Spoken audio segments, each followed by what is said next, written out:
Welcome into another YouTube live show. I am John Kurtz. For those of you in the chat that had the under on how late I would be, congratulations. The under hits. Okay, I was not 7 minutes late. Guys, give me a little bit of credit. All right, I'm typically like 3 or 4 minutes late, which is right in the sweet spot of where I was right now. And to be honest, you guys should just be happy I'm here. All right, tough, heartbreaking loss for K-State, turning it over with a chance to tie the game on the final drive. Yeah, it was rough. It was rough. Okay. I got back at like 1 a.m. last night from Manhattan. It was not a super fun day, but I'm here. We're going to talk all about it. I mean, to be honest, if we're going from an overarching like Big 12 picture here, where the conference title race is at right now, Saturday was a great thing because it just opened Texas and Baylor way back up into the Big 12 title race. And now we have a really solid 4-team gauntlet coming down the home stretch of the season with a lot of big-time games left to go. I mean, we're going to look in just a minute at the schedule that everybody has left before the end of the year, but it's pretty wild. It's going to be just an awesome Big 12 title race here down the last month of the regular season. So we have that to look forward to. We'll break down a lot of the games. I mean, Kansas gets bowl eligible. Lance Leipold continues to just be that dude. I mean, that guy can coach. That was Spencer Sanders or not a very impressive offensive performance from Kansas to do what they did. Devin Neal looked great. Baylor going on the road and winning at Oklahoma, kind of controlling the game, doing it on the ground and doing it without their best running back, the guy who's been a freshman phenom this year. They found a way to get it done with a dude named Squirrel, which, I mean, you have to love that. I mean, whenever a squirrel is running the football, it seems like it'd be awfully hard to tackle, and that was the case for Oklahoma much of the day on Saturday. So as the Sooners plummet toward a 500 season, Baylor is right back in the Big 12 championship race, controlling their own destiny. Obviously, I mentioned the Texas win. Same pattern that they've fallen into the entire year. Build a huge lead, almost screw it up. This time, though, they didn't screw it up. They just almost screwed it up. And as such, Texas back in the Big 12 title race and hosting College Game Day, of all things now. I personally feel like Tulane should have gotten that honor. And UCF fans, you might agree, because Tulane will take on UCF this upcoming week, and Tulane is now 8-1. But I digress. So we have a lot to break down. TCU outlasted Texas Tech, did the same. I mean, speaking of following familiar patterns, TCU trails in the second half, but yet they come from behind. They score 21 straight to beat Texas Tech and now move into that showdown in Austin. And hey, Iowa State gets a win. 5-game losing skid over for the Clones. Congratulations, Cyclone fans. And boy, West Virginia, we're having a different kind of conversation there, aren't we? I'm not sure that I see the path out for Neil Brown at this point in time. Hugh Freeze had another huge win. West Virginia fans, you see he beat Arkansas yesterday. So he just continues to win at Liberty. I know it's been one of the popular choices for Mountaineer fans. Outside of the football stuff, what's going on in the conference realignment world? I was going through scanning the mailbags of Canzano and Wilner, and there was some interesting content there. Again, just an interesting spin on how everything is being covered there, particularly the Gonzaga thing. I found a passage that I think you'll find pretty funny from Canzano on that front. Wilner talked a lot more like nuts and bolts of the TV deal, and one way that the Big 12 kind of sneakily has hurt the Pac-12, kneecapped them financially a little bit with the TV deal that has come out. So we can get into that too. I feel like it'll be a pretty good mix here, but maybe leaning more toward football, at least as I see it. But you guys know it doesn't matter what I think. It matters what you guys think and what you guys want, and you can dictate the content here on the channel throughout the live show tonight. You can do that by donating. You click the $sign below the chat box, as I see a couple people already have. I'll get to those in just a second. But click the $sign below the chat box where it says say something. That will place your chat up at the top of the list. Oops, sorry, hitting the mic. Up at the top of the list, and keep it there for me. Guarantees that your question or comment makes it onto the show, and you're supporting the work that I'm doing and bringing you Big 12 content on a week in, week out basis. I could not do it without the support of people like you, and I genuinely really appreciate it. So also a way for you to steer the conversation whichever way you want. If you want more realignment, if you want more talk about what happened this weekend, feel free. Hit the $sign below the chat box where it says say something. Also, if you could like the video, I would appreciate that as well. That always really helps. Totally free, just one click. If you like the video, helps me with the YouTube algorithm. Again, helps get those views up and helps get you guys better and more content as we move forward here. And if you are catching this after the fact, not live, John-Kurtz-4 on Venmo, if you'd like to support the channel as well. I believe it was my guy Nick that I saw this week that did that. So I appreciate that. I've not been good at shouting out people who have helped support the channel on Venmo, but I did see that come up this week. So thank you. All right, before we totally get going, I just realized forgot to tweet the link. We'll see if anybody out there is on Twitter before Sunday Night Football, which is of course your Kansas City Chiefs, and that is why we're doing this live show so early. Again, not only was I was just a little bit late, but in general, I'm really like an hour and a half, hour and 15 minutes early. So I'm really doing good work here. 1 second. YouTube live time. Big 12 title race. It's wild. Bam. Okay. All right. I've got that out there. Let's start with your donations. I appreciate you guys that got in early here. Like Daniel. What's up, Daniel? Daniel says, as much as it pains me to say it, great game, Texas. Now do that to Kansas. Well, Daniel, if you're a K-State fan, you're definitely going to want to root for Kansas. You're also going to want to root for TCU this weekend because K-State's path to the Big 12 championship game is winning out, which would be against Baylor, Kansas, and West Virginia. You need K-State to win out. You need Texas to lose at least one other game. Now, I will say this. I'm going to give Texas a ton of credit. I mean, to an extent, they did the same.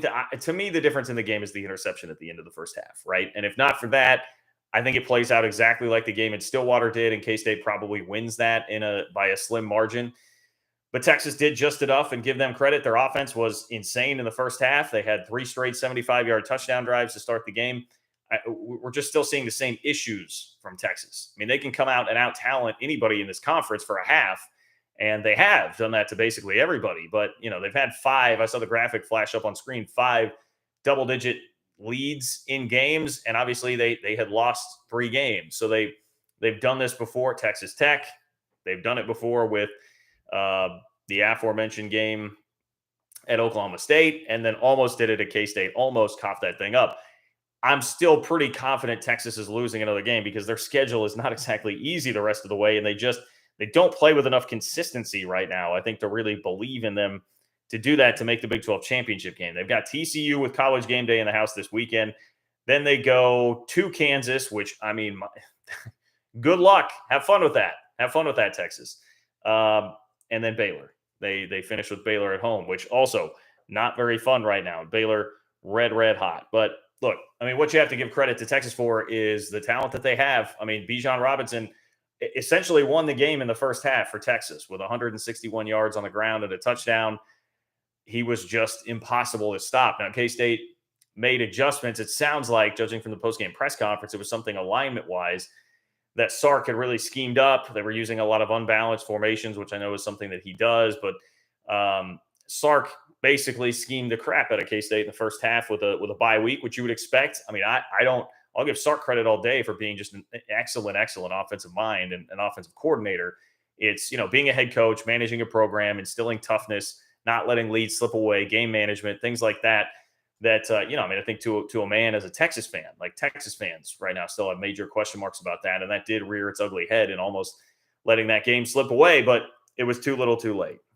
Too little too late. I mean, when they're dialed in, like Texas at its peak, like dialed in Texas, when they're playing through those stretches, that's the best team in the league. I'm no offense to TCU, but that is absolutely the best team in the league when that happens. The problem is you don't get it for an entire game much of the time. So, I mean, look, that's a big win. That's a road win at the number 13 team in the country for Texas.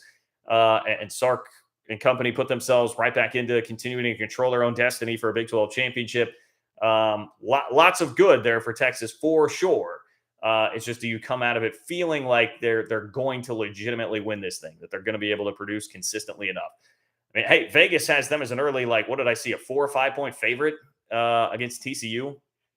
Again, the game in Austin, but that seems a little wild. But that's the respect right now that Vegas and a lot of people have for the roster that Texas has. I mean, I'll also mention, I think in K-State's defense, first drive of the game, they lost Julius Brents, an NFL corner, and the best corner in the game, and Xavier Worthy wound up with a couple of touchdown catches. Also, underrated part of this, Julius Brents is 6'3" and a big hitter, and so he has a ton of length and is great against the run on the perimeter. And it felt like Texas really started to attack the perimeter with Jacob Parrish, who's a much tinier, more diminutive corner that came in after him. I mean, I'm not saying that lost the game for K-State, but it certainly didn't help. And it was targeting, but it was not like a malicious targeting. So it is what it is. It's the rule of the game, but that certainly really hurt for K-State as well. I also, I mean, K-State went with Adrian Martinez. He had almost 400 yards of total offense. It's hard to really complain too much, but he had 2 pretty backbreaking turnovers. That was like a Adrian Martinez at Nebraska game, right? Whereas at K-State, he had been more careful, not turning the ball over, but not quite as dynamic. This was dynamic Adrian Martinez, but yet the 2 big turnovers, including on the last drive. In fairness, playing without his best receiver, Malik Knowles, who got hurt on the previous drive, so he was having to do a lot of that. He also didn't get help, I don't think, from Chris Kleiman with not using timeouts there on that last drive. He said he wanted to wait one more play. I feel like they probably were too scattered because of that and could have used one of those timeouts earlier. It would have helped out his quarterback, but I digress. That's kind of like a little breakdown to me of the K-State Texas game. I guess to finish the point there, K-State went with Adrian Martinez over Will Howard. I'm still, again, 400 yards almost in total offense. It was like 380 something for Adrian in the game. I still wonder what that turns out like with Will Howard. I thought it was the wrong decision at the beginning of the game. And after the first drive of the second half, when K-State punted, it's 31-10. I'm sitting there thinking like, man, I mean, how long is the hook here? And I'm still very convicted in that. Now, made some plays after that for sure, but it was always like just hang in the game until Texas is this, and you got too far behind. And I wonder what happens with Will Howard in there. I've discussed this a lot with a lot of people after the game. I'm not going to crush the staff for that decision, certainly, but I think any game K-State loses the rest of the way, you're just going to have that kind of lingering because of how well Will Howard played against Oklahoma State and TCU before that game. So I'm okay, guys. I'll survive. I'll be okay. But yes, Texas does deserve credit for finding a way to hang on and win there, and especially for the way they came out and just blitzkrieg K-State in the first half. But again, Daniel, if you're a K-State fan, you definitely want to continue to root for Kansas against Texas there, because you're going to need a Texas loss. Daniel, again, weighing in here. Daniel says K-State softened Oklahoma State up for Kansas. Well, Mike Gundy, I mean, all the respect in the world for him, but I remember thinking late in that game, the 48-0 win for K-State over Oklahoma State last week, I remember thinking, like, why is Spencer Sanders still in the game? Now, I was having the same thought on the other side for Deuce Vaughn at K-State. I felt like they left him in too long. But for a while there, I'm like, what? Hey, Gundy, like, what is this proving at this point? Spencer Sanders has been beat up. Why is he in the game? And sure enough, he took a big shot. I think Felix Anudike-Uzomah got one of those last shots in on Spencer Sanders before he left the game. And lo and behold, he can't go play in Lawrence. And just pretty clear, Oklahoma State is not ready at quarterback behind Sanders. There's a lot left to be desired for what Oklahoma State brings to the table there. So I don't know what the word on the street is right now about how long Sanders is going to be out the rest of the year, but I feel for Oklahoma State because it just is a totally different operation. They're not the same team without it. But the part that's got to be really scary and really concerning for Oklahoma State is just the defense. And I don't know if you can say K-State really softened up Oklahoma State's defense at that point. I think a lot of that started even before. I mean, they've been really beleaguered and beaten up for a couple of weeks now.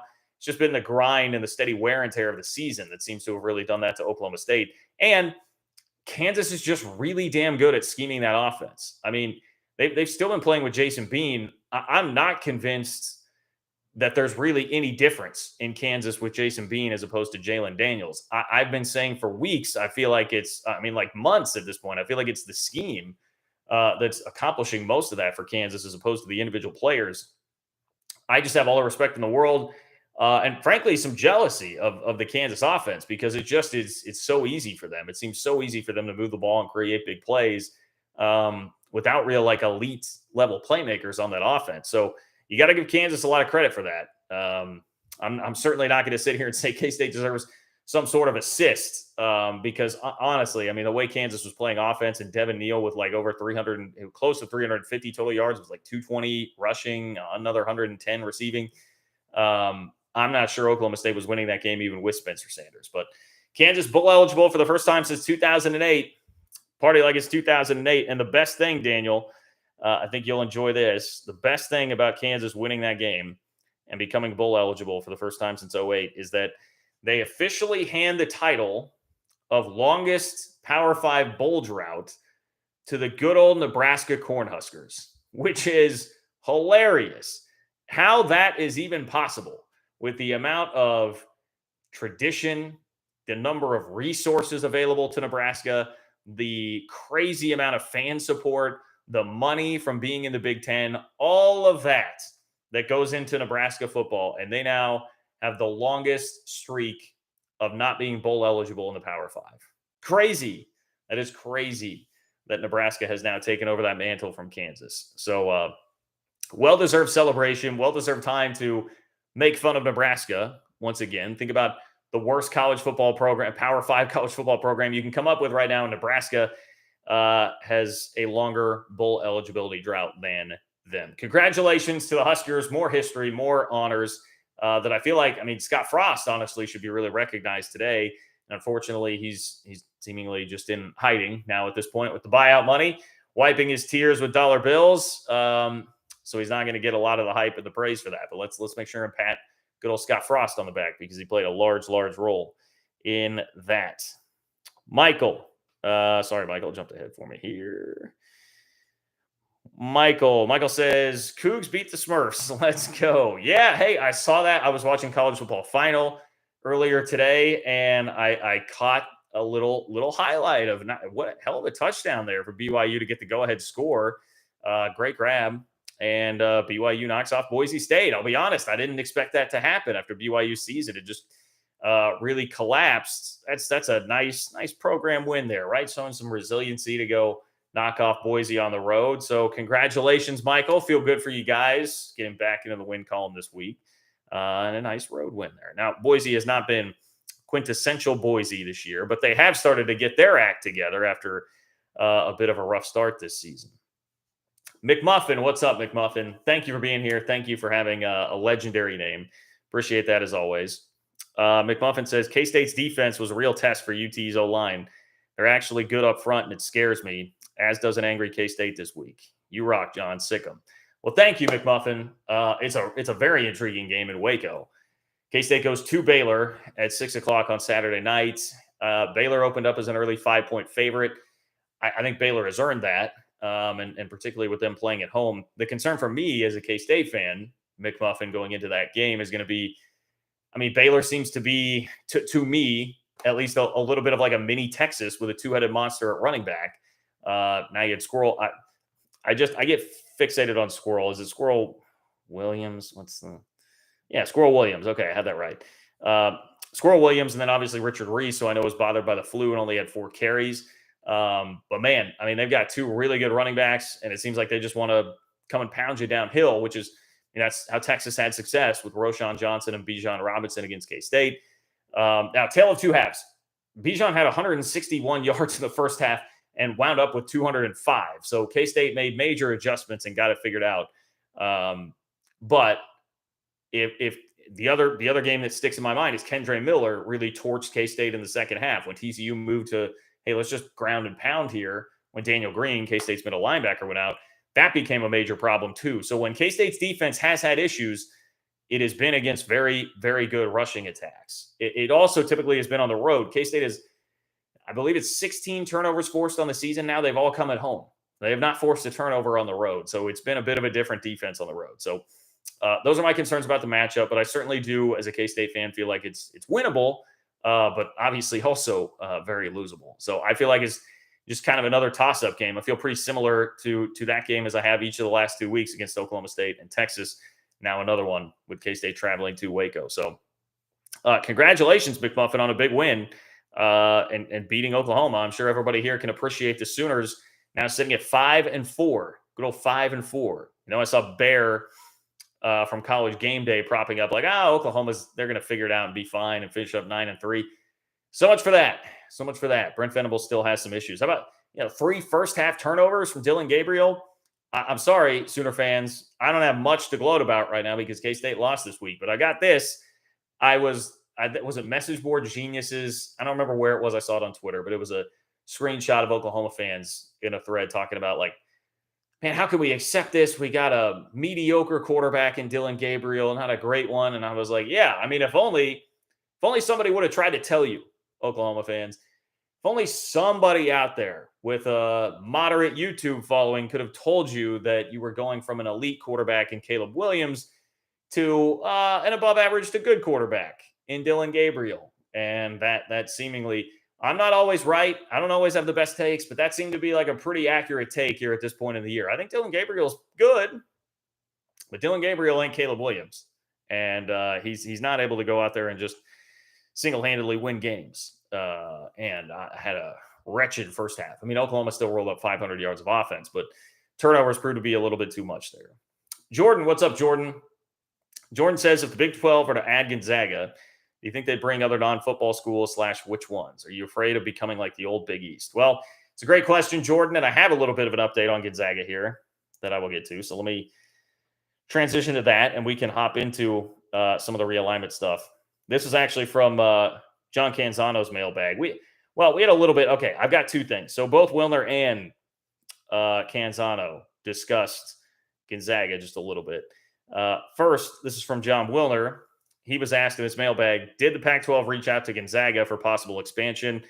He says, of course, the Pac-12 has discussed membership with Gonzaga and with San Diego State, too, for that matter. Everybody's talking to everybody. The difference is the Big 12's meeting with Gonzaga was leaked to the media, while the Pac-12 has kept conversations private. We won't offer a guess on Gonzaga's ultimate destination. The Big East is also a possibility, and it's entirely possible the Zags stay right where they are. There's a strong case to be made that the West Coast Conference provides Coach Mark Few with the best path to the national championship. What's interesting here and what's funny, and you'll be quick to note this, is the Pac-12 reaction has basically been, and Gonzaga's just feeling it out. They'll probably wind up staying. That's and I understand there is, if you're thinking about this from Gonzaga's perspective, there is certainly a case for, like, if you're Mark Few and you just simply want the best and easiest path to a national championship or a Final Four, I do think it is probably hard to argue with being in the West Coast Conference, winning a bunch of games, get up for a handful of games in your non-con schedule, and then just cruise and coast, and you'll be like a top 4 seed almost every year. Whereas you go to the Big 12 and you're going to have to play Kansas and Houston and Baylor and Texas Tech year in, year out. You're going to get beat up. You're probably not going to wind up as a top 4 seed every year, just by virtue of you're going to have times where seasons where you're going to lose a decent amount of conference games, and that's going to affect where you're at. Now, you may be a more hardened team by the time you get to the tournament, but Gonzaga's played for 2 of the last 5 national championships. I mean, they're not really having a problem getting through the tournament, I think, at any more consistent rate than other teams like of their ilk, of their level. So I get it, but there is also, like, if you're talking about Gonzaga, the institution, their overall athletic programs, and just their basketball program being seen by more people throughout the year, which can also provide you benefits and help. I think there are obvious benefits to doing this. It's very much being downplayed, I think, in the Pac-12 circles. Let me read you what Canzano said. There was a really hilarious line in his part here. So this was very interesting to me, because the question from this guy on Twitter to John Canzano that wound up in his mailbag was a guy who said, I live in Kansas City, and all the sports radio talk here right now is about how Gonzaga is joining the Big 12 and how Kansas will crush them. What's more likely, Gonzaga joining the Pac-12 or the Big 12? And here's what Canzano said. He said, I suspect Gonzaga knows down deep that it has a very good life in the West Coast Conference. It doesn't have to deal with Kansas, Arizona, and or Oregon in the regular season. The West Coast Conference regular season champion gets a double bye in the conference tournament too. I wrote a column on this recently. I think Gonzaga is testing the market, but that's all. At some point, maybe they jump, but I think it's very early in the game. So just testing the market was the word there from Canzano, which, again, seemingly is what they're kind of doing, just playing the field here a little bit. But I thought the hilarious part about that was that 3 teams get mentioned there that they don't have to deal with on a year-in, year-out basis. And it was Kansas, Oregon, Arizona. Come again? I mean, Texas Tech played for a national championship in 2019. Baylor won a freaking national championship and then followed that up with a 1-seed season after it. Obviously, we know about Kansas, and they did get a mention there. But Houston's coming into the Big 12, and they're like a preseason top 5 team this year. It's a tiny little minor thing, right? And that's the difference in how we cover it here, talking about the Big 12 versus folks They cover the Pac-12 and come at it from a Pac-12 slant. But I had to laugh at Arizona and Oregon getting mentioned there over Texas Tech, Baylor, and Houston being the rest of the schools that you have to deal with on a year in, year out basis. So anyway, pretty funny there. Now, my thoughts here, going back to your actual question, Jordan, if the Big 12 were to add Gonzaga, do you think they'd bring other non-football schools? Possibly. I mean, I at this point, I'm more open to when we first talked about Gonzaga. I know a lot of people were throwing out, I saw some Wichita State, I saw some Loyola, I saw some Butler, I saw some Villanova, and I was more, I don't know about that at the time. At least in just thinking about it more and talking to people, like Villanova would definitely make sense. I guess if you're going to do that, if the goal really is to just create this basketball behemoth and add as much value there as you can, because I think that has to be it, right? Like Yormark is looking for ways that he can legitimately add value to the conference, and there's not a great option out there for football right now, which is what really drives realignment. And even if you were to get the four corner schools, that's really nice, but in terms of like football prowess, it's only going to do so much. I mean, the big deal here would be what are the biggest brands I can get? What are ways I can get more eyeballs to the conference, make it feel like a bigger deal? And that is if you can just totally monopolize basketball and just make it like the best basketball thing going, then I suppose I can be open to listening to like maybe you do make a run at somebody else there. The problem is, to me, it's like Gonzaga and Villanova would be the only two that really fit that bill. And then, what's Villanova going to continue to be moving forward? Gonzaga, you do have, the conversation has to be had. Like, what are they going to do after Mark Few? So there are a lot of questions to answer. Are you afraid of becoming the old Big East? So I don't have this fear. And I think this is something a lot of people don't like about it, is that they think of what the old Big East was like. And there's kind of like a stigma to this where that obviously didn't wind up working out well for the Big East, and especially on the football front.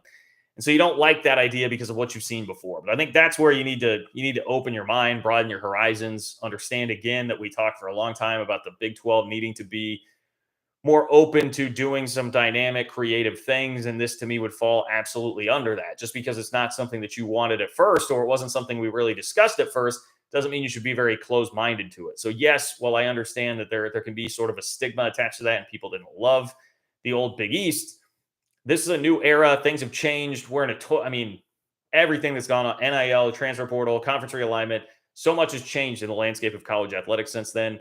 You gotta find different ways to differentiate yourself. And I still think this is something that could be ultimately beneficial. And you shouldn't just use history as a pure guide right there, because we're just playing such a different kind of game right now, so to speak. That's a hypothetical game right there. But anyway, appreciate that. Let me squeeze this in real quick, just because it was a big piece of the video before I get to the other donations. And Matthew, for instance, I see yours. I'll get to it in just a minute, as with everybody else. But this was another thing from John Wilner's mailbag, where he admitted that the Pac-12 has been hurt financially by the Big 12. So he was talking about the Big 12 signing their deal, and he says that's bad for the Pac-12. That's just one line by itself. That's a whole graph there. That's bad for the Pac-12. Says if the Big 12 hadn't moved, the only point of comparison for Pac-12 market value would have been the Big 10's deal, which is believed to average $62.5 million per school. So he's saying, without the Big 12, I'm sorry, I'm just itching like crazy up here right now. If the Big 12 had not signed this deal, there would be no point of comparison for a like league here in this cycle where deals are coming up, right? So he's saying they would have only had the Big 10's like monster deal to hold up there as like a precedent right now. But instead, the Big 12 goes and does the deal. The Big 12 now has a deal that's $31.7 million per school. And starting in 2025, potential bidders like ESPN and Fox can point to that figure as a benchmark for the Pac-12. Previously, there was only a ceiling established by the Big 10. Now there's a floor courtesy of the Big 12. So the idea here is that Wilner's kind of saying like, hey, man, if the Big 12 had not done this, the Pac-12, there's a better chance the Pac-12 would have gotten somebody to really overpay here, because they would have looked at this and been like, all right, well, we know you guys aren't worth 62.5 per year like the Big 10 is, but we also don't know like what the floor really is in this scenario. And we don't have a great comparison piece here. Whereas now the Big 12, being a league that everybody agrees is pretty similar, pretty like-minded to the Pac-12, has now established what that number is. And if most of us here are correct in thinking that there is slightly more value in what the Big 12 brings to the table, then that undercuts the Pac-12 a little bit by setting a bar that now the rest of the bidders here, Amazon and ESPN, which I saw Wilner reiterated again, he feels like that's the most likely outcome. Whoever it's going to be, they now can say, well, we don't think you're worth quite as much as the Big 12. We could take that and just go, 28, 29 per year. And I know it is much more complex than that. And it wouldn't look just like that. But in terms of negotiating terms, I think that is a pretty easy way to break it down in the point that he is trying to make. There's more here. It says, okay, so this was a little bit more about Yormark and where the Big 12 is going from Wilner. He said, Yormark is clearly interested in luring Pac-12 schools and now has hard numbers to support any offer. Will it work? The terms outlined for expansion candidates are not yet known. The Big 12 hasn't actually signed its deal yet, but we know it won't be transformative money for Pac-12 schools. At worst, the Pac-12's own deal will be $2 to $3 million per school, less than the Big 12's contract, which probably isn't enough to convince anyone to jump. He notes, after all, the Pac-12 is already making less than the Big 12 right now, substantially less, in fact. The revenue disparity in the current fiscal year is likely to be between $6 and $8 million per school. Says we should add the renewal gives Yormark leverage from which he can pursue schools outside the Power Five, including San Diego State, Fresno State, and perhaps Gonzaga. But the early renewal strategy wasn't rooted entirely in revenue. Security for the Big 12 and post-Texas Oklahoma era also played a central role. And the early renewal deal provides just that for a conference that has experienced turmoil over the last 12 years, which we kind of knew. That's what we said in a roundabout way about this. The deal gives you a chance to take concrete numbers to the four corner schools or whoever, Gonzaga, whoever you might be shopping around for. At the same time, establishes more stability for you when you felt like you already had quite a bit of it. And the visibility piece was not really mentioned here, but that is another one, I think, just to get back in bed with Fox and ESPN. But listen to this. So it says, assuming they sign the agreement, BYU, Houston, Cincinnati, and UCF are now bound to the conference until 2031. They are off the market for the Pac-12. And if you think members of that quartet weren't quietly keeping their options open, at least until the Big 12 provided them with contractual security beyond 2025, your head is buried in the windswept dirt of the Southern Plains. Yormark has smartly locked everyone down into the next decade. Boy, I mean, again, I just feel like the way it's covered differently there versus here is funny. Still like an insinuation that there was some level of being open to the Pac-12. I know like Houston is the school that kept coming up there every once in a while that like, hey, maybe they would listen to the Pac. Yes, okay. Was everybody quietly keeping their options open in case the Big Ten or the SEC came calling? Like, sure, everybody quietly has their options open there. But the refusal to ever acknowledge that, hey, the phone might still be like open and not on do not disturb mode for the four corner schools to the Big 12. No. That would never happen. No, totally. We're listening to the Pac-12 AD's public statements. Would never happen. And yet here we're going to say, hey, by the way, these Big 12 schools were quietly keeping their options open. I mean, come on, dude. Everybody was keeping their options open. Both of those were, if you're going to say and insinuate that Big 12 schools would have been possibly listening to the Pac-12 at some point in time, then you better open yourself up to the inverse of that, the possibility that Pac-12 schools would still be listening here. So come on. Anyway, that's really your conference realignment related update for today. I know a ton of you have donations in here. I am going to catch up right now. I promise. I will remind you, if you want to hop in on this, click the $ below the chat box where it says say something. That is how you make your voice heard. You do that, it puts it above everything else in the chat, guarantees that I read it. I'll get your question or comment on tonight, where you can control the content and supports the work that I'm doing here and bringing you Big 12 content week in, week out. I can't do it without that support, so I genuinely appreciate it and appreciate all of you guys being here. Also, if you could like the video right now, that'd be great. We got 321 people in the chat, only 58 likes. You could like the video. That's totally free. Just one click. Helps me out with the YouTube algorithm and is a great way to support the channel as well. What's up, Matthew? Matthew, Texas Tech fan. Sorry for you guys. Good game there, man. Into the fourth quarter. Good game. Had a 4-point lead late on TCU, but they get 21 unanswered. Matthew says, great trip to TCU. Their fans were super classy, including students. Represented well throughout Fort Worth. Congrats, Frogs. Go rep us in the playoffs. Glad y'all are in the Big 12. We need to fire Zach Kitley. Okay. Matthew says, positive report for the Frog students. That's good. Hopefully somebody talked a little sense into them after K-State went down there. But, yeah, it didn't seem like there was anything crazy. Now, I know Tech fans, I saw some of the Tech buzz there. It was like TCU, or did Jeremiah Donati, the AD, did he kind of brag about the fact that they kept Tech fans out, but they did so by also ensuring that there were going to be some empty seats there? I saw some crowd shots where there were definitely some empties there for TCU. I don't know. I shouldn't really speak on it because I am not well versed enough in all the details on that to really get into it. But yeah, and Zach Kitley, I know there was a lot of hype and a lot of buzz for him coming in this year, but Tech really has. Now, I will just say this, Matthew. I'm again not ingrained in this like Tech fans are. But when you have to juggle 3 quarterbacks throughout the year, and Baron Morton has continued to battle this ankle injury that's pulling him out of games, and you're going back to Shuck, who also has been through just a bevy of injuries over the last couple of years. That's tough. That makes it difficult on an offense to find a lot of consistency. So I will just caution you with that. Like, you've been juggling quarterbacks, and then Baron Morton, who appears to be certainly the best long-term option there, is young and has been hurt and hobbled himself. So that will definitely do a number on your offense. Now, you guys might all disagree with me and say, hey, because of XYZ, we know Kitley is definitely not the answer. I don't know. You guys can only speak to that. But that's at least a little outsider perspective on the situation there. But I enjoyed it. I got to catch a decent amount of Tech TCU. I thought that was a fun game, good back and forth. Love Tech's uniforms. Man, I'm a big fan of a lot of what Tech does uniform-wise. I enjoyed that again on Saturday. Provo Cougar fan. What's up, Provo Cougar fan? Provo Cougar fan says, after laying 4 turds in a row, BYU goes to the blue turf and outrushes, outpasses, finds their defense, and in spite of 3 red zone turnovers, still wins. Wow, they had 3 red zone turnovers and won? My God, how many times has that happened in a game? I did not know that about the BYU Boise game, but congratulations, Provo Cougar fan, on that. Boy, 3 red zone turnovers is still winning the game.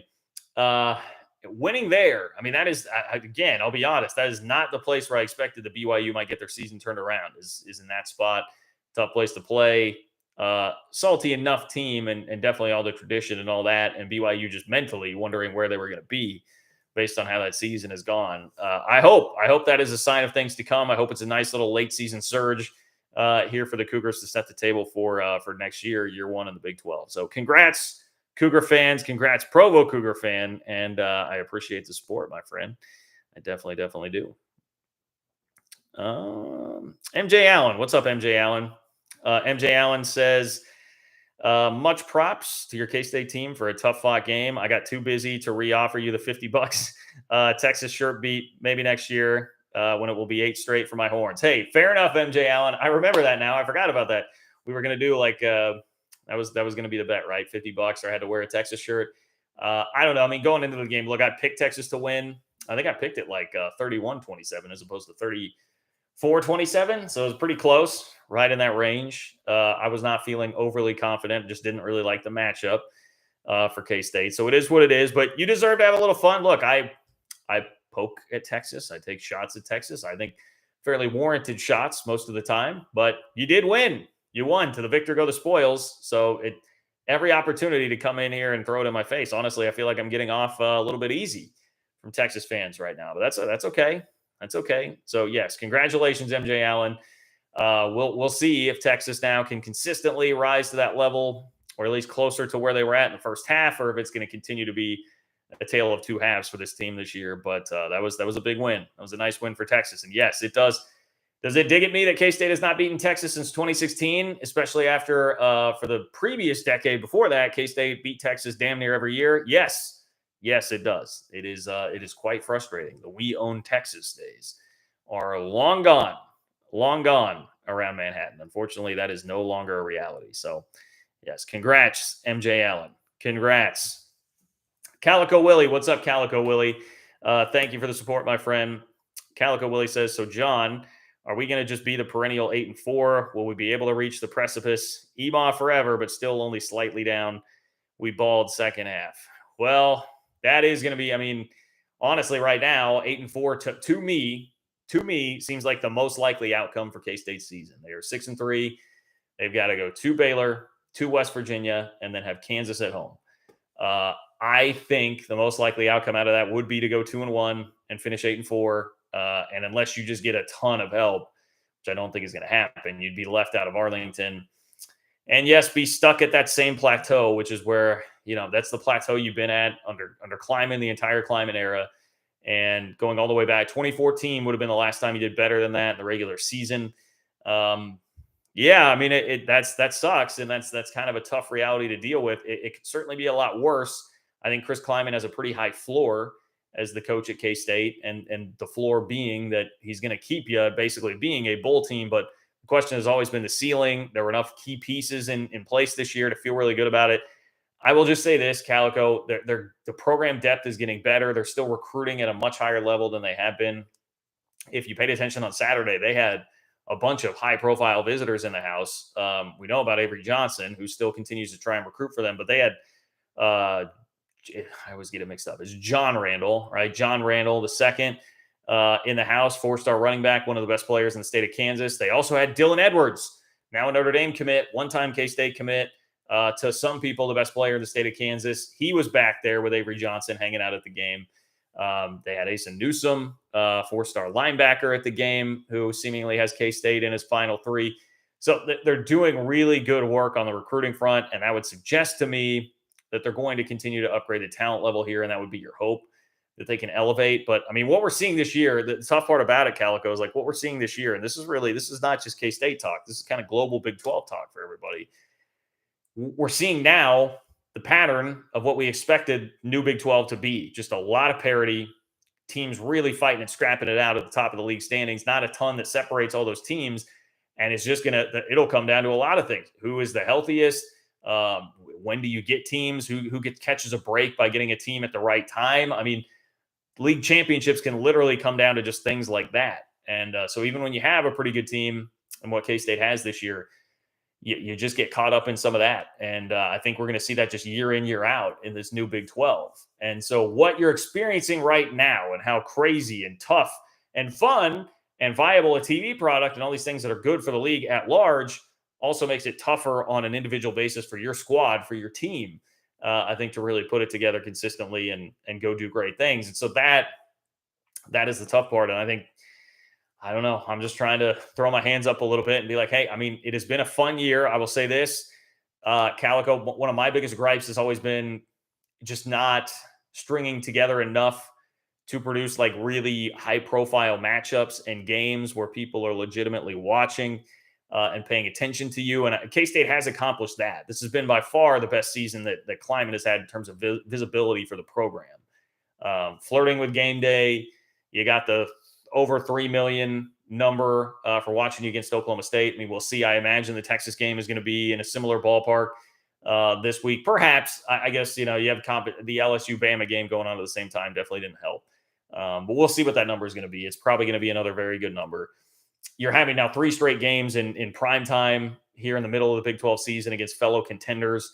So they did reach that point this year, which you just have not had that same level of excitement and people following, people knowing about the team and just being a little more nationally relevant. It's been the most, that's the best way to put it. This has been the most nationally relevant season of the Kleiman era so far. So there have still been some benefits. I know we want to get to Arlington. You want to at least to be there to play for the Big 12 championship, to get over the 8-4 mark. And they still can by winning out the rest of the year. They still can, but for now, it is a little frustrating that it feels like that may be what it's headed for, is another 8-4 season. And by the way, I mean, I'm so not looking forward to that game on November 25th against Kansas. Boy, I mean, I think K-State is a better team, but Kansas is pretty darn good and salty and tough, and they're going to fight. And you have a bad day, that could turn bad pretty quick. Excuse me. So it's going to be a stressful last couple weeks of the season here, Calico Willie. No doubt about that. I don't think there's any week off. Even that road trip to Morgantown. We can discuss, maybe West Virginia's totally mailed it in, totally packed it in, but I still even fret that one a little bit. What's up, our web? Our web says, evening, John. FYI, KU and Baylor both were on the wide zone. Yeah, I'm guessing that came in at a point where I was talking about Texas kind of attacking the edge there more when Julius Brents went out. I guess the positive here, Brents went out on the first series of the game, so he's going to be back for the Baylor game. He'll be in there from the word go. So that'll help. And I also think, look, a lot of respect to Devin Neal, a lot of respect for Richard Reese, A lot of respect for Squirrel Williams. They're not quite Bijan Robinson, or even, Roshan Johnson is one of the more criminally underrated players in the league. Very, very good, very skilled and talented. And as a backup running back, my goodness, an embarrassment of riches that Texas has. So I certainly feel better about K-State's chances to consistently limit what KU and Baylor can do. But yeah, look, very good rushing attacks. Very good rushing attacks. That's, again, I think Baylor has earned the right to be the favorite in the game this weekend. So yeah, that'll be a task for K-State's defense. K-State's defense still the second best in the Big 12 statistically in a number of categories. I think you probably have to hand it to Iowa State as being the best defense in the league right now. K-State still has been very good over the course of the season. It was one really bad half against Texas, really 3 very bad drives to start the game. And then after that, they kind of started to shut things down. That last touchdown they gave up in the first half was all because of what the offense did and how they put them in a rough spot. So anyway, I'm rambling a little bit there about K-State, but I appreciate that. I appreciate that nugget, our web. I do. What's up, Alan? Alan, thank you for your support as always, my friend. Alan says, John, thanks for being the voice of the Big 12. KU will beat Texas because that's what we do. K-State wins the Big 12 championship if they play Will Howard. Rock Chalk Jayhawk, Alan. Yeah, you're kind of killing me with that comment, Alan, because I can't fight that feeling, man. And I love Adrian Martinez. He does do a lot of really dynamic things for the offense. I'm thinking the rest of the schedule, he'll be able to utilize his legs a little bit more than he was able to against Texas because they have such a high level of athleticism on the defense to kind of limit that. And that's really where Adrian Martinez gets you, is with high level explosive plays with his legs. But man, it just felt like K-State's offense with Howard was more well-rounded and consistently moving the ball. And I can just hear in my head Derek Young telling me, yes, but the offensive line didn't play great against Texas. They got a ton of pressure, and that would have been a bunch of sacks for Will Howard, who is not nearly as fleet of foot as Adrian Martinez. And touche, there's definitely some truth to that. But I do worry that they're utilizing the wrong guy going forward, and then that lowers the ceiling just a little bit. But I don't know. I'm not going to complain and cry too much because, again, Adrian Martinez had over 380 yards of total offense and 3 touchdowns. So he definitely did some good things. I'm trying to just be calm about it, Alan. I'm trying to just be calm. But when I see other people agreeing kind of with my instinct on that, I do get a little uneasy. Joe, thank you for the support. Appreciate you being here, Joe. Joe says, John, I was rooting for the Cats, but that damn Texas just out-athletes people at times. The teams in the conference just beat up on each other. Yeah, I think that's a pretty accurate representation there, Joe. And to be honest, as much as, in K-State circles, we're sitting here debating clock management, like just game management down the stretch, not using the 2 timeouts and winding up in kind of a scramble drill play where Adrian Martinez turns the ball over. We're debating what the hell happened to the defense in the first half. We're debating if they made the right call by who they played at quarterback. Some of this does just come down to, you got Texas at a pretty bad time, coming off of a bye week, coming off of another game that they blew that they should have won. Fired up, healthy, and Sark with a long time to really out-scheme you, at least in the first half. So, and Texas they do. If they're going to come in focused and play with that level of focus for a half or however, they are tough to handle. Nobody else in the league can handle them when they are at their best. That's always the problem, is when are they going to be at their best? How long will they be at their best? So I think that's a fairly accurate representation, Joe. Fairly accurate representation. Zach, what's up, Zach? Zach says, shout out to future Big 12 team Houston for setting an FBS regulation record with SMU for the most points scored in one game with 140. Too bad they lost it. Yeah, let me pull up that box score. Zach, thank you for bringing that up. Because I was keeping my eye on this. I was keeping my eye on this on Saturday and looking at. I think SMU had 56 at halftime, which was when I really started to perk up about this game. My goodness, Tanner Mordecai had 9 passing touchdowns for SMU in this game. 9. Houston scored 63 and lost. They dropped to 5-4. Clayton Tune was 36 of 53 for 527 yards, 7 touchdowns, 3 picks, and lost. And that's because Tanner Mordecai was 28 of 37, 379, 9 touchdowns, no picks. SMU rushed for 263 yards. Let's get the team stats. Here we go. All right. 528 passing yards for Houston. They had 710 total yards, actually outgaining SMU 710 to 642, 1,350 plus yards of offense, and 140 combined points between those two. And SMU comes out with the win. So, yeah, I felt like it was a pretty entertaining weekend for everybody that's coming into the Big 12. We've talked about BYU getting that road win at Boise. Houston scores 63 in a losing effort and damn near gives up 80 points. UCF, really impressive spot to bounce back and win. I know Memphis is not the best version of Memphis that they've been in recent memory this year, but to go win that game coming off of a really emotional win the week before and what was a huge game, I think that speaks a lot about what UCF is, and now sets up another massive game with Tulane coming up that I think College Game Day probably should have gone to. Cincinnati took care of business. Zach, shout out to your Bearcats. I saw Cincinnati took care of business against Navy. So they're back on track. And yeah, I think I got everybody then. So yeah, it was just a very eventful day for the incoming schools in the Big 12. And I will be very, very curious how the end of the AAC title race is going to play out. I mean, we're talking a lot about the Big 12 here, but between Tulane, Cincinnati, UCF, there's a lot that can still happen there because Tulane still has to play both UCF and Cincinnati. I believe it's at Cincinnati at the end of the year. You can correct me if I'm wrong on that, Zach, but the Tulane has to go to Cincy at the end of the year, and then obviously this week has the big one coming up with UCF. So anyway, a lot going on in the AAC.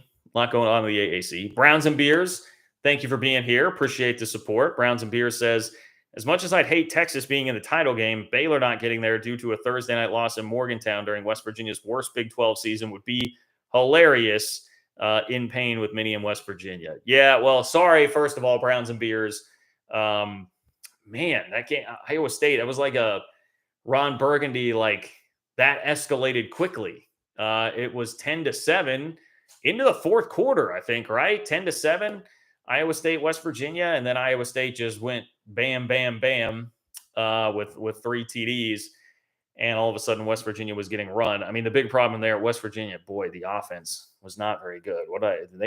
They hit 200 yards. I think it was right at 200 yards. Yeah, West Virginia had 200 yards of total offense. And look, Iowa State's got a great defense. They have a great defense. But, man, I mean, JT Daniels, a lot of talk, a lot of hype about him in the offseason. You would have thought. I understand West Virginia's down. CJ Donaldson's out. Now to your third-string running back. There are a lot of things working against them. But not great when you can't get like anything going on offense at all there. And it just feels like I don't know how Neil Brown comes back from this at this point. I know that it's a fairly hefty buyout that West Virginia would have to pay there, but I'm sure I'm sure I can speak for West Virginia fans in saying that most people at this point are pretty out on Neil Brown. Just doesn't seem like that's a fit that's going to work out long term. So anyway, feel for you there. It would be, I wouldn't say hilarious that it works out that way. I think, again, West Virginia fans, I know you're down on your team. I know you're down on your squad. Morgantown is not an easy place to play. That's a tough environment to go to. That is not one that I ever look forward to. And I think that's a more difficult spot than you might be giving credit for there. So that's why I don't look at it and say like, oh, that's hilarious. I think it's understandable that Baylor loses that game because West Virginia, being the league's worst team, that's still a team with some punch to it. I mean, that's not, if we're looking across go look at the worst teams in the Big Ten or the SEC.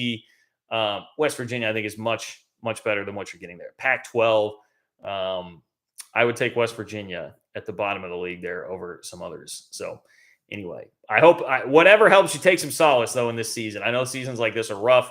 At least you can look forward to likely change, I would imagine, in Morgantown. Daniel, what's up, Daniel? Daniel says, I love the Nebraska drought trivia.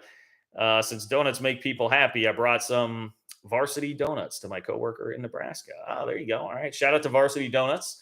Great place in Manhattan that gets a lot of love typically from it seems like a lot of broadcasters and coaches really like it. Scott Drew, actually. Saw Scott Drew giving a shout out to Varsity Donuts the other day. So if you're ever in Manhattan, make sure you stop by Varsity Donuts. Great place to get some real creative, nice donuts. Good stuff there. And Daniel, shout out to you for being just a nice guy, just a nice dude. Nebraska fans struggling.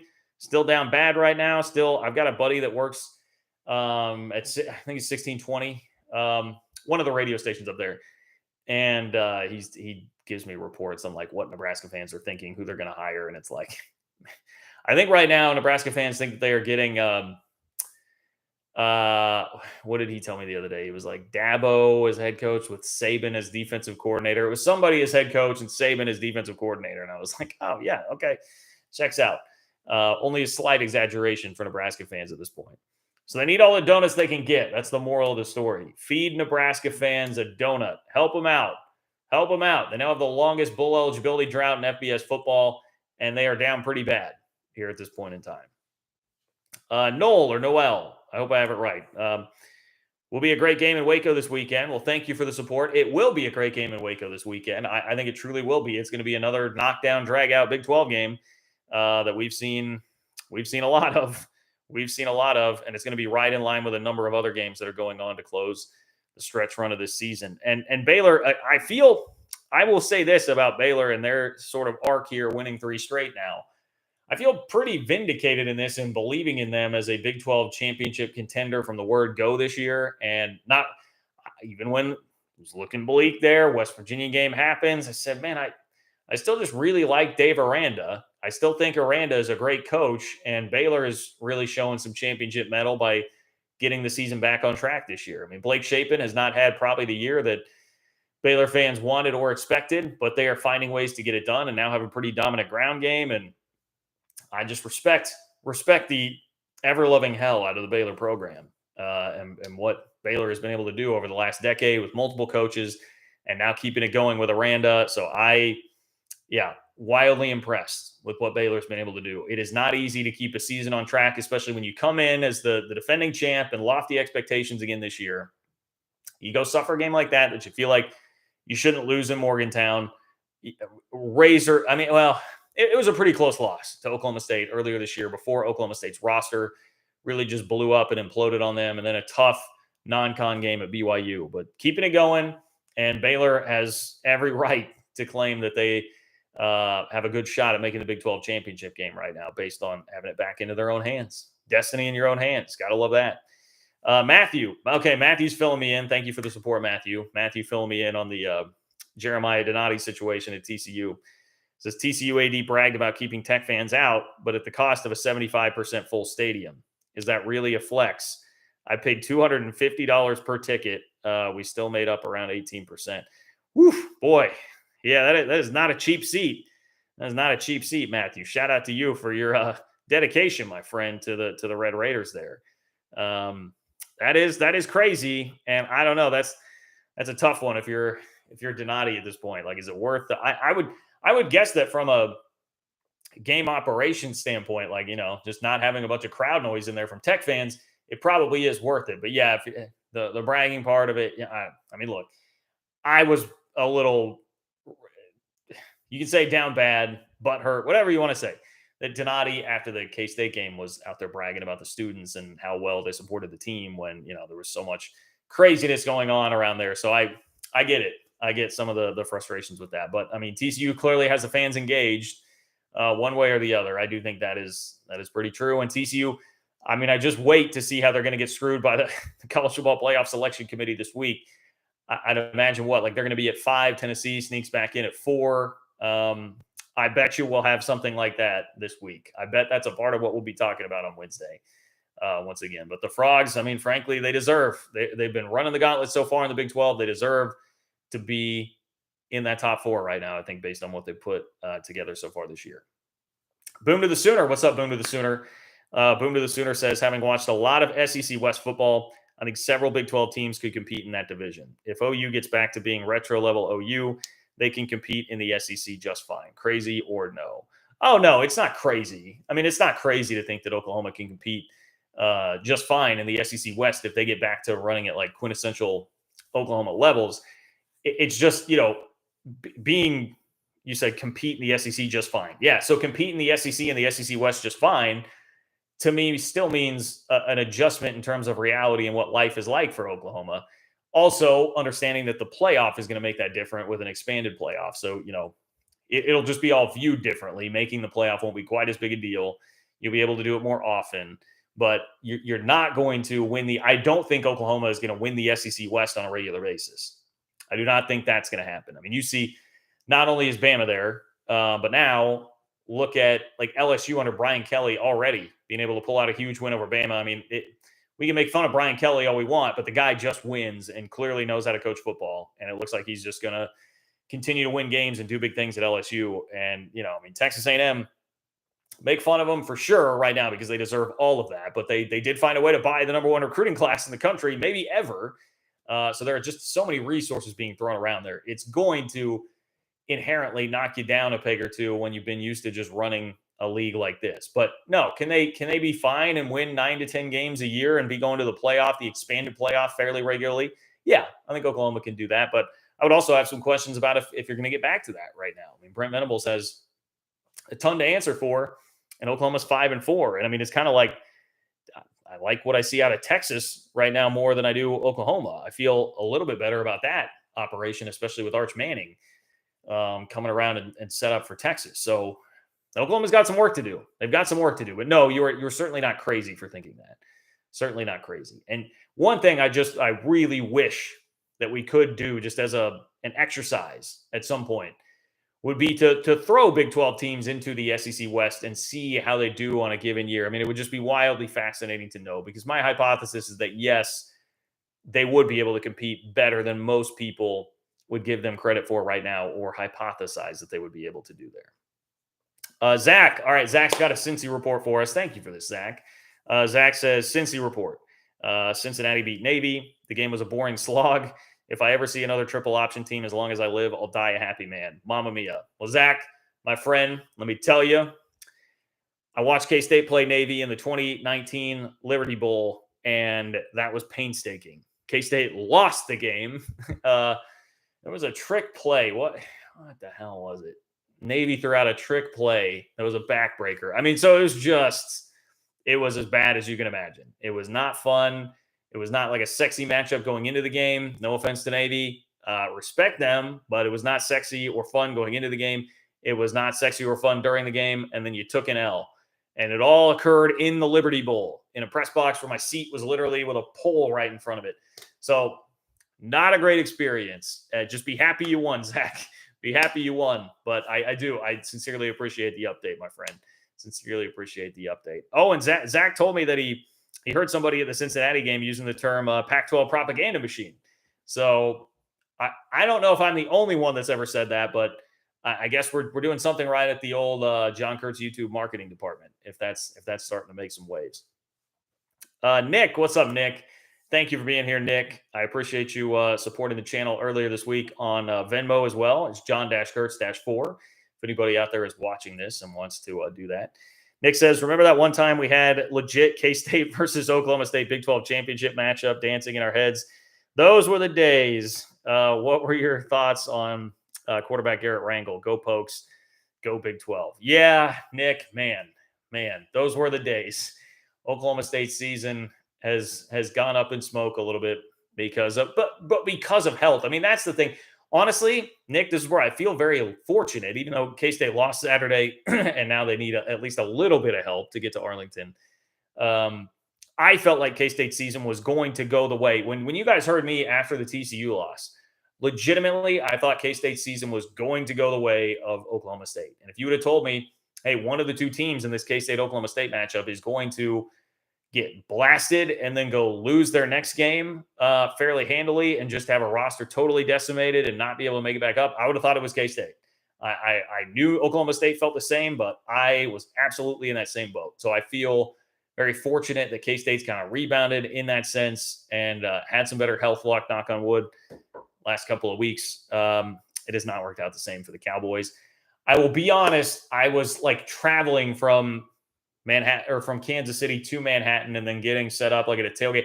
So I didn't get to see a lot of the Oklahoma State Kansas game live. I watched a 10-minute cut up of it earlier today. But the unfortunate thing for Garrett Rangel is that, the only things I was seeing were him throwing interceptions. Like there was not much of a body of work there. So I can't feel like I could give you in good faith like a great breakdown of it, other than the fact that Gundy's kid was like next in line to take snaps before that, and it wasn't like definitively this kid. I mean, it just tells me that he's got a long way to go.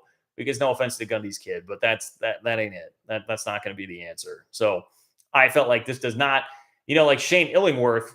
That felt like Gundy and Oklahoma State. They were a little more willing to throw him in at a very young age. What is that? Has that been 2 years? Was that 2020?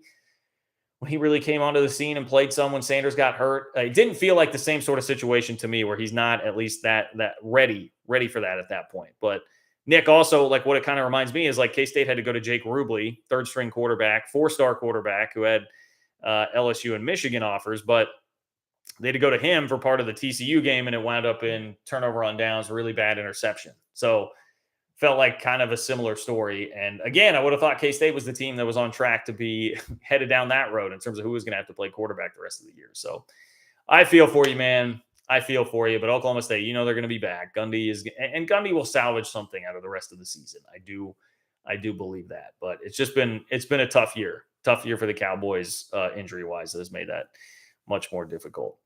McMuffin, what's up, McMuffin? McMuffin checking back in.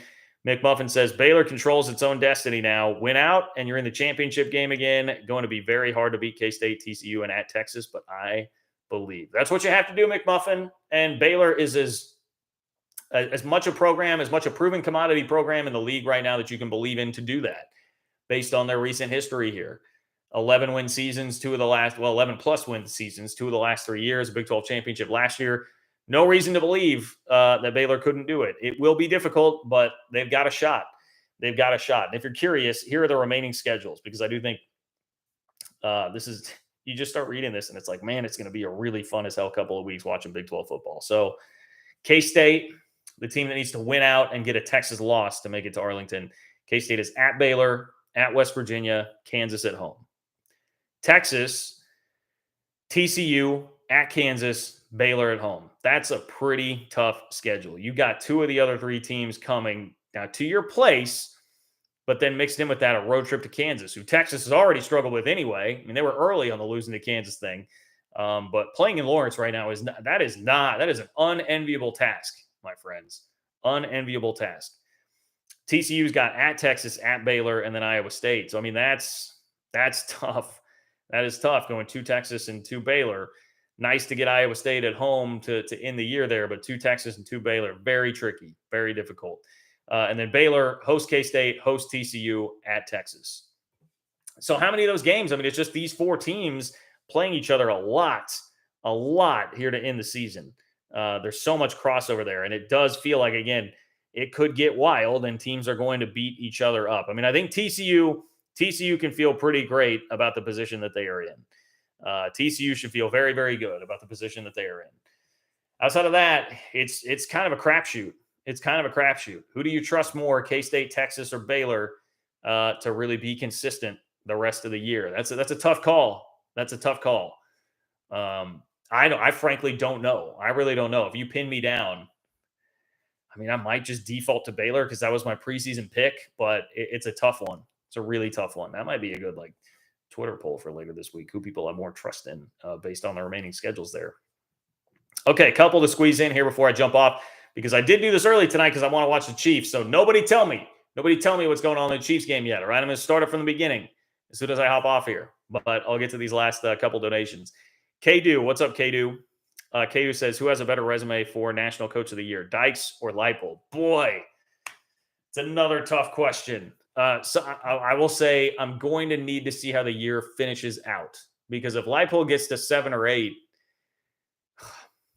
as good as Sonny Dykes has been, man, I mean, for Kansas to go to a 7 or 8 win team this year, it's like, what do you value more? Both of these guys do have turnaround jobs in there. So, I'm sure the Dykes argument would be like, well, he turned around a program too. And now, if he's going to be in the playoff, or they're going into the Big 12, if you told me they're going to be in the Big 12 championship game and unbeaten at that point, I've got to make a decision.